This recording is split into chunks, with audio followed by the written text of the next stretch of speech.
Hello, I'm Melanie Risden with the Western Standard, and this comes on the heels of the CPC leadership debate, the first one that happened so far in Edmonton on Wednesday. And joining me right now is one of the leadership candidates, Roman Baber, and he is joining us to just talk a little bit about some of his positions on some of the topics that are affecting Canadians these days, and just to let us know a little bit more about what we can expect from him if he's voted in as the Conservative Party of Canada's leader.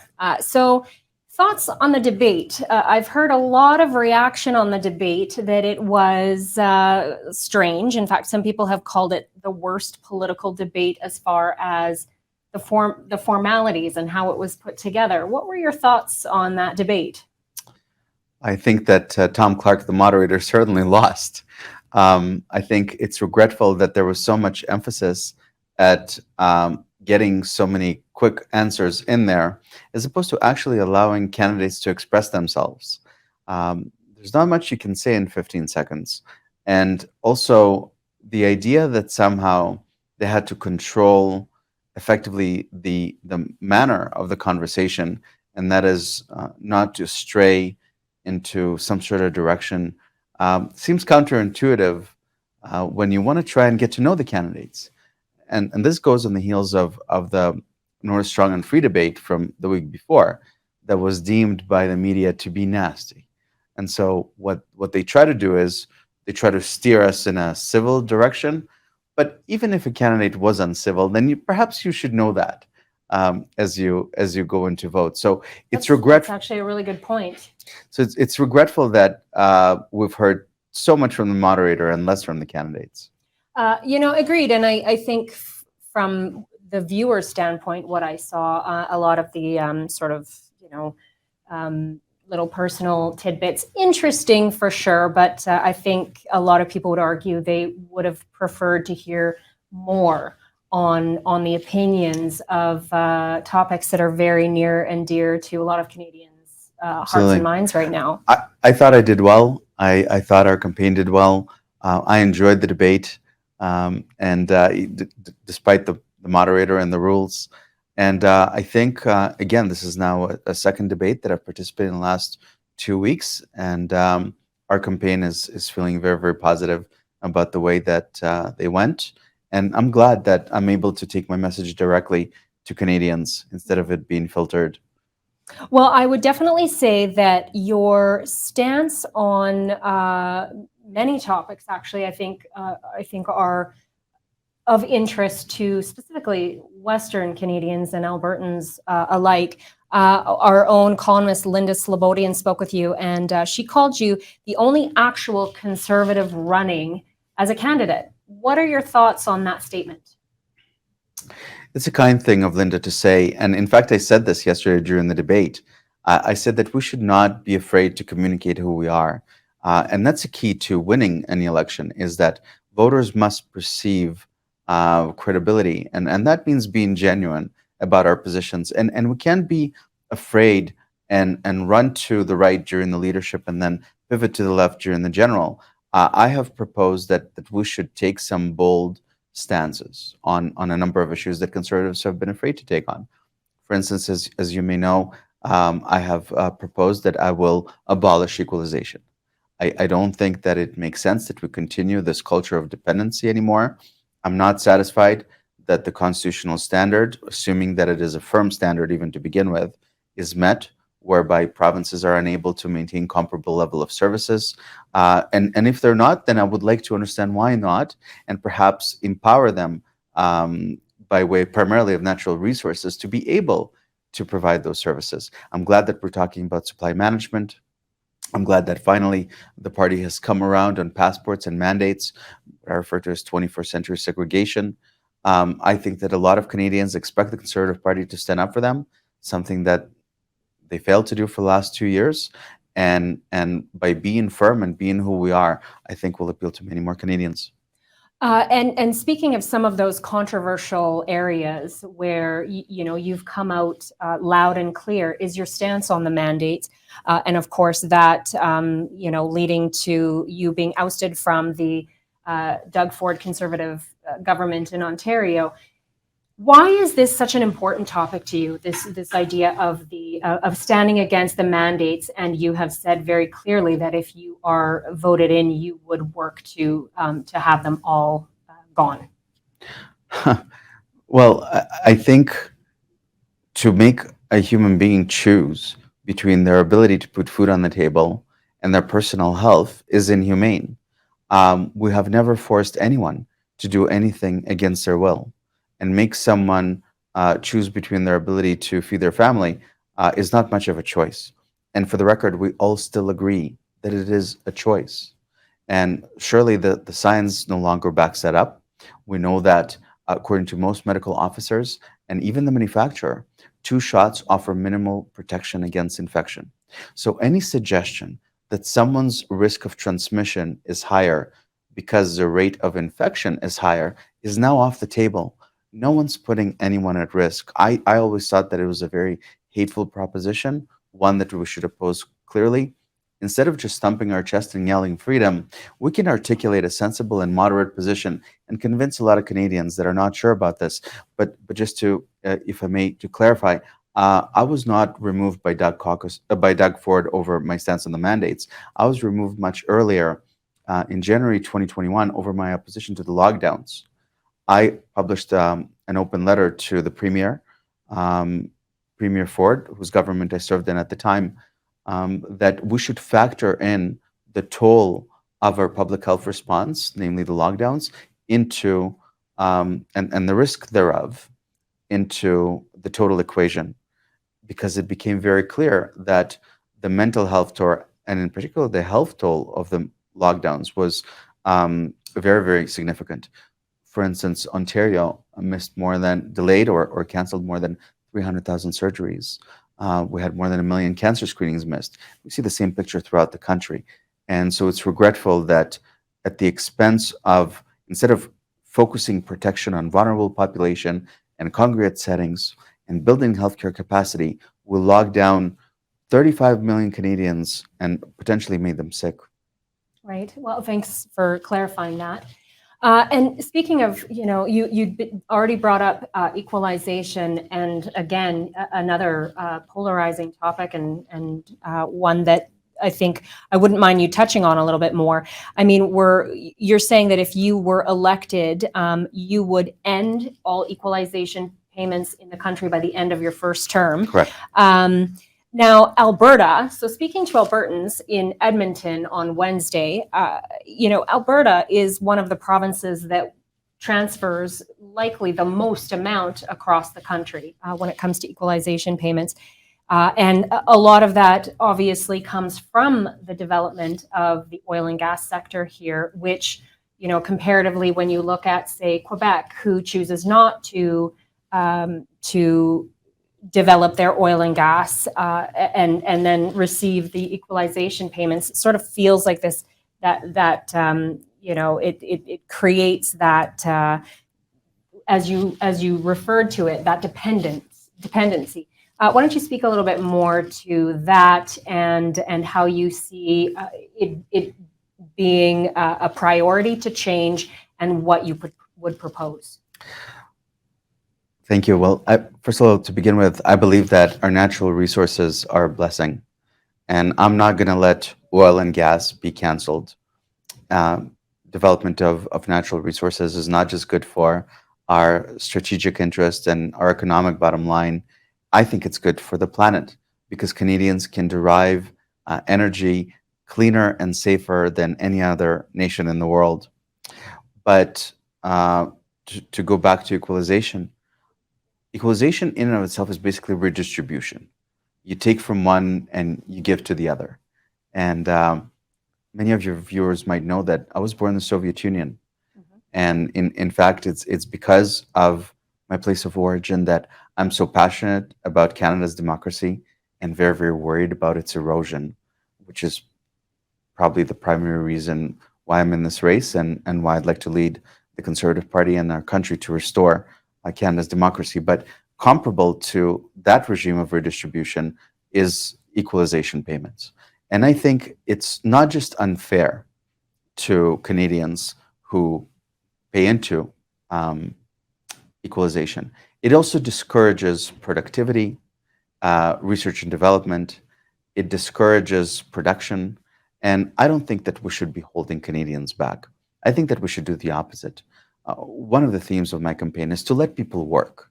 And that means that we should not stand in the way of Canadians working, but to encourage them to work. And I'm heartened, I'm happy to see that there are a lot of voices that, in fact, receive equalization that are in favor of abolish it. For instance, Premier Higgins in New Brunswick. A couple of years ago, he came out and said, maybe instead of equalization, we should be developing our natural resources. And that's precisely what I'm proposing. I think that there is no reason why Canada should not be a natural resources superpower. And I'm very excited about charting that path by ending equalization. Mm-hmm. So, having said that, then your thoughts on the carbon tax? Where are you? What's your stance on that? And do we do away with it? Do we reform it? What does that look like for you? I will repeal the carbon tax on day one. Canada is responsible for 1.5% of all global emissions. Even if we were to cut all of them, there is no clear evidence that that would make any material difference. All that the carbon tax does is make life more expensive. And I don't believe, with respect to all of my friends, that taxing Sally $10 at the gas pump and on everything she buys at the store will somehow change the climate. And so I would propose that we do away with it completely, and we do not hinder Canadian opportunity. And at the same time, cost of living is something that is very, very important to many Canadians right now.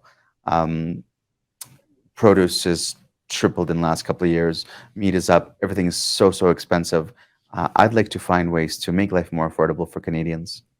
So does that then, and I was actually just going to ask you that, how we can, as a country, try to find these ways to make life more affordable. Soaring inflation, housing crisis because of the cost of housing, with the carbon tax. But what more? What more can we do? Absolutely. So, for instance, with the money that I intend to save from equalization, I propose an income tax cut. Last year, equalization was about $21 billion. That would be a material tax cut across the board for all Canadians. I would also propose that the best thing we can do to stop runaway inflation, other than stop the printing of money, we have accumulated $500 billion worth of debt in the last 2 years with nothing to show for.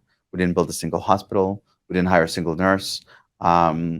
It's very regretful. But beyond that, we have to appreciate that we have a major supply chain disruption by virtue of the lockdowns, something that no candidate in this race other than myself has been willing to point out. We stopped the global supply chain at its tracks a couple of times, got demand going a couple of times, and our market is in a disequilibrium. And so providing some certainty to the market that we're not shutting down again will immediately go a long way to restoring this equilibrium, end the printing of money, repeal the carbon tax, give folks an income tax cut, and perhaps we should revisit the way government does business. I'm going to propose the capping of spending, discretionary spending, to the rate of inflation. There are a lot of things we can actually do. Mm-hmm. So would you say that is the most pressing issue for Canadians right now, or what stands out to you as the most important issue right now? I think that the most important issue and the greatest threat to Canada right now is the erosion of Canada's democracy. And I believe that it's very, very real. We have a law making its way through Parliament looking to censor speech. We have a good percentage of Canadians, 15 to 20% of Canadians, that are treated like second-class citizens and are unable to participate fully in society, travel freely, enter and exit Canada freely, or potentially many of them have already or are afraid to lose their jobs. We have a federal government that invokes the successor of the War Measures Act, the Emergencies Act, when it nowhere nearly meets the letter of the law. Seizing of bank accounts without a court order. This is an unprecedented assault on Canada's democracy. And Melanie, without democracy, we don't have anything. You can't have a strong economy. You can't have certainty of property. You can't have investor confidence to develop our natural resources without certainty in our democracy. And as I said to you, I was born in a communist regime, and I know how precious Canada's democracy is.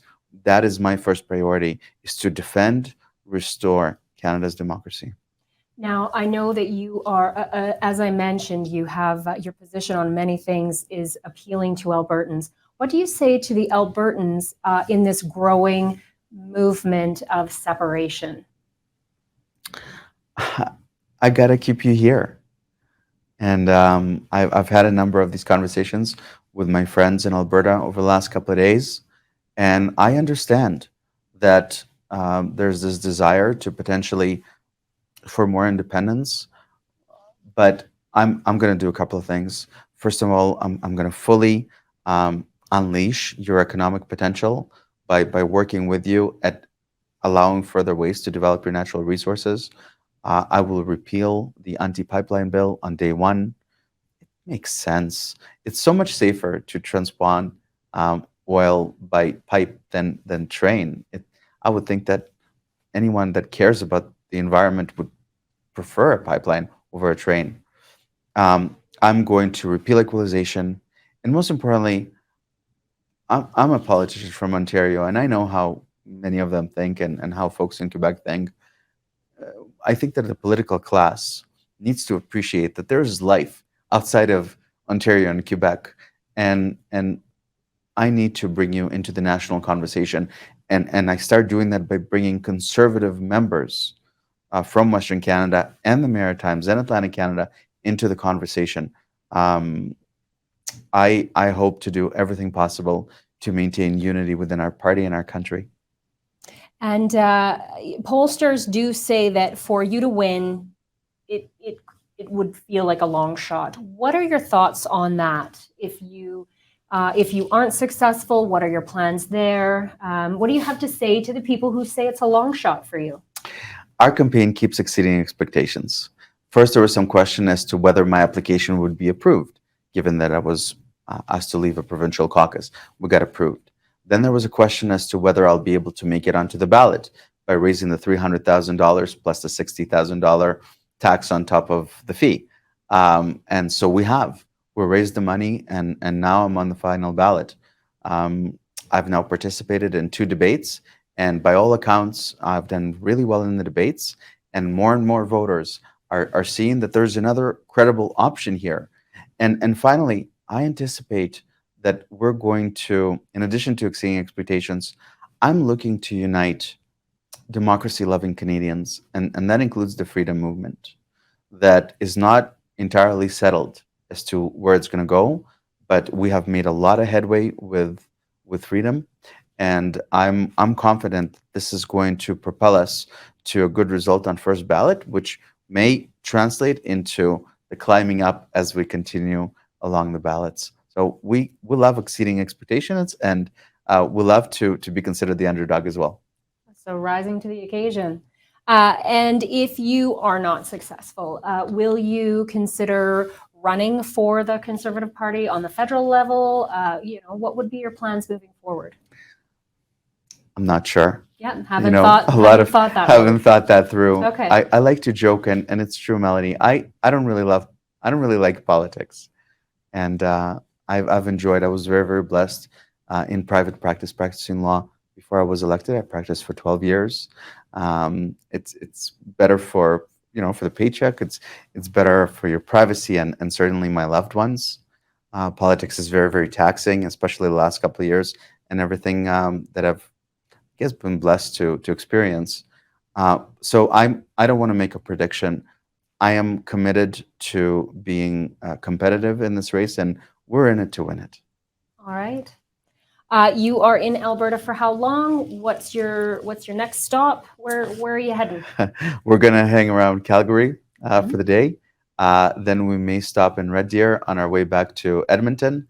I have an event scheduled in Edmonton. We're going to meet some folks there as well tomorrow, and probably head back to Ontario on the weekend. Okay. Well, thank you for filling us in a little bit more in depth than people were able to hear at the debate on Wednesday. Again, Conservative Party of Canada candidate Roman Baber joining us in studio today. Thanks for watching. Thank you so much.